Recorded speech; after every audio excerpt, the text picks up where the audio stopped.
नमस्कार दोस्तों, कैसे हैं आप। आशा करता हूँ आप खुश और खुशहाल होंगे। मैं आपको कहानियाँ सुनाता हूँ।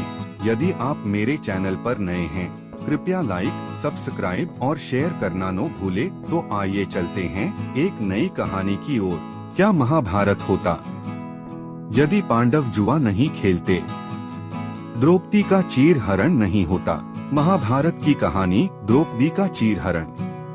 महाभारत ऐसा महाकाव्य है जिसमें कई छोटी बड़ी शिक्षाप्रद घटनाओं का जिक्र है।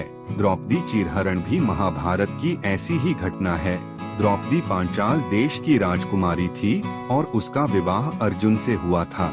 अर्जुन ने द्रौपदी के स्वयंवर में मछली की आंख में निशाना साधकर उससे विवाह किया था, लेकिन माता कुंती के अनजाने में दिए एक आदेश से द्रौपदी पांडवों यानी पांचों भाइयों की पत्नी बन गई। जब पांचों भाइयों में सबसे बड़े युधिष्ठिर इंद्रप्रस्थ नगर पर राज कर रहे थे, उस समय हस्तिनापुर का राजकुमार दुर्योधन था और पांचों पांडव उसके चचेरे भाई थे। दुर्योधन कौरवों में सबसे बड़ा था और अपने चचेरे भाइयों यानी पांडवों से जलता था। दुर्योधन सबसे ज्यादा अपने चालाक मामा शकुनी को मानता था।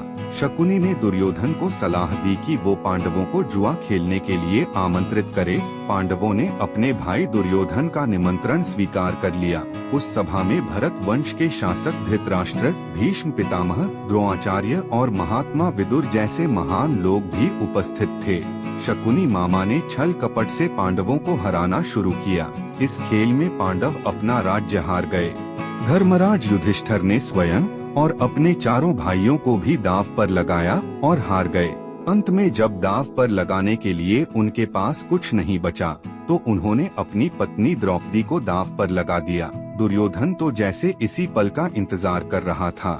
शकुनी मामा की मदद से उसने जुए में द्रौपदी को भी जीत लिया। द्रौपदी को जीतने के बाद दुर्योधन ने अपने भाई दुशासन को आदेश दिया कि वो द्रौपदी को भरी सभा में बाल पकड़कर और घसीटते हुए लेकर आए। भाई से आज्ञा मिलते ही दुशासन द्रौपदी के कक्ष में गया और उसे सभा में चलने को कहा। रानी द्रौपदी बहुत ही स्वाभिमानी और पतिव्रता स्त्री थीं, इसलिए उन्होंने दुशासन के साथ चलने से मना कर दिया। दुशासन ने गुस्से में आकर द्रौपदी के बाल पकड़ लिए और उसे खींचते हुए भरी सभा में लाकर खड़ा कर दिया।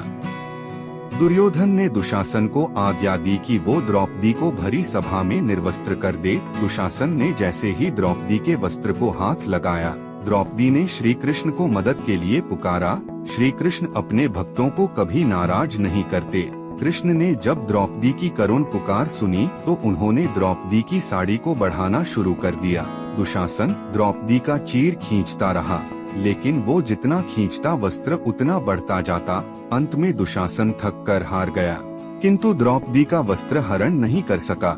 ऐसा कहा जाता है महाभारत युद्ध के पीछे सबसे बड़ा कारण द्रौपदी चीरहरण ही था। मिलता हूँ दोस्तों अपनी अगली कहानी के साथ। तब तक आप सबको के यानी कहानी किंग का प्यार भरा नमस्कार। कृपया लाइक, शेयर और सब्सक्राइब जरूर करें।